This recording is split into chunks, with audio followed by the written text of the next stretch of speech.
Viewers எல்லாரும் எப்படி இருக்கீங்க? நல்லா இருக்கீங்களா? நம்ம வீட்டு கிட்ஸுக்கு ஹெல்த்தி வெர்ஷன் வந்து பீட்ஸா பண்ண போறோம். வாங்க எப்படி பண்றதுன்னு பார்க்கலாமா? மைசூர் தழை 3 மணி நேரம் ஊற வச்சுட்டு மிக்ஸி ஜாருக்கு மாத்திட்டு, பூண்டு, இஞ்சி, பச்சை மிளகா, உப்பு, லெமனு, பேக்கிங் பவுடர் போட்டு கொஞ்சம் கொர கொரப்பா அரைச்சு எடுத்துக்கலாம்.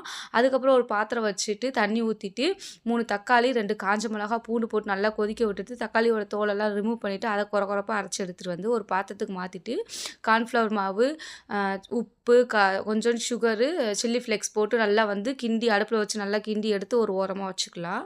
அதுக்கப்புறம் வந்து ஒரு தோசை தவா வச்சுட்டு, அந்த மாவு அரைச்சு வச்சோம் பார்த்தீங்களா, மைசூர் தூள் மாவு வந்து நல்லா வந்து ஸ்ப்ரெட் பண்ணி விட்டுறணும். 3 நிமிஷம் மூடி போட்டு விட்டுட்டு, அதுக்கப்புறம் திருப்பி போட்டோம்னா நம்மளுக்கு வெந்து வந்துரும்.